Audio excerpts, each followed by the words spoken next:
मनपसंद काम मिले तो करें।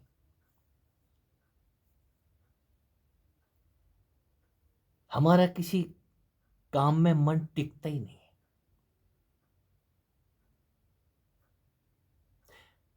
मनपसंद काम किसे मिला? या मनपसंद काम ढूंढते हैं, हमारे मनपसंद नौकरी मिल जाए, मनपसंद काम मिल जाए। और जब कोई पूछता है कि काम समझ गए क्या, तो हम नीचे सिर डाल लेते हैं, जी वो तो नहीं आता। कोई काम आता है क्या? नहीं आता। क्यों नहीं आता? क्योंकि काम को सीखा ही नहीं, काम को जाना ही नहीं। आध्यात्म की दुनिया, एक काम शब्द कहां से लेके आए हैं? कौन सा काम? काम, क्रोध, लोभ, मोह। एक काम छोड़ दो, क्रोध छोड़ दो, लोभ और मोह छोड़ दो।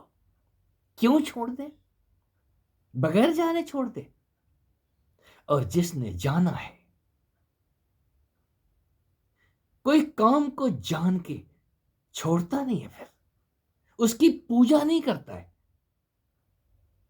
फिर काम से काम लेता है। ये काम, क्रोध, लोभ और मोह जैसे अस्त्र, हमने काम मांगा था, क्या हमें कोई काम मिलेगा?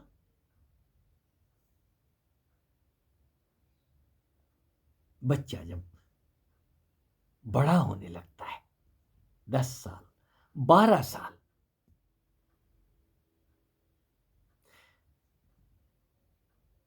ज्यों ज्यों वो बड़ा होता है, त्यों त्यों हम उसे कोई ना कोई काम समझाने लग जाते हैं, काम पकड़ाने लग जाते हैं। और जब वो काम काज करने लग जाता है,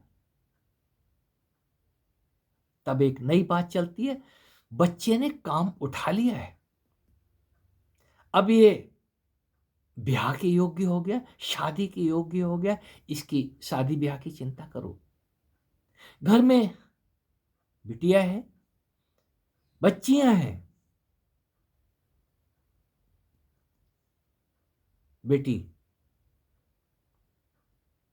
काम उठा लेगी, किसी भी घर का काम ये उठाने योग्य हो गई है, अब ये अपना घर चला लेगी, इसको घर वाला दे दो, इसकी शादी कर दो। इन बातों को जरा गौर करो, ये बातें आप पे लागू होती हैं, हम पे लागू होती हैं। ज्यों ज्यों हम काम को समझते हैं, त्यों त्यों काम से भागते नहीं है। अब समझावे कौन?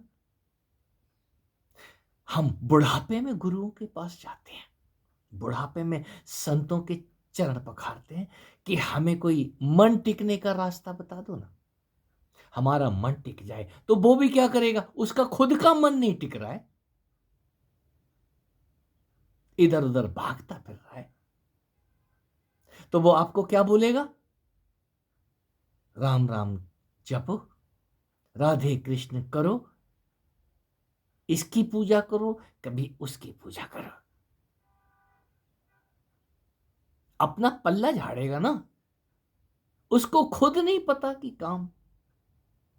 और जिसको पता होता है, वो काम से भागने की बात नहीं करता, आपको वहीं बोल देगा, तूने काम को जान लिया क्या? यदि तूने काम को नहीं जाना है और उम्र निकाल दी, तो करा क्या? ये काम जानने योग्य है।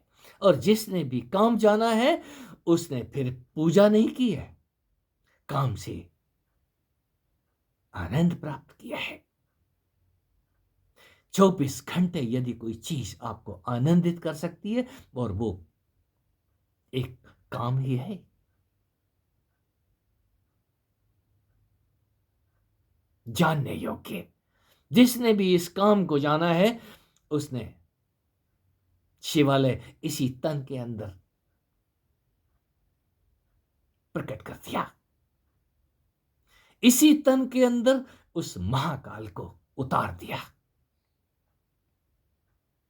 फिर वो डरे किससे?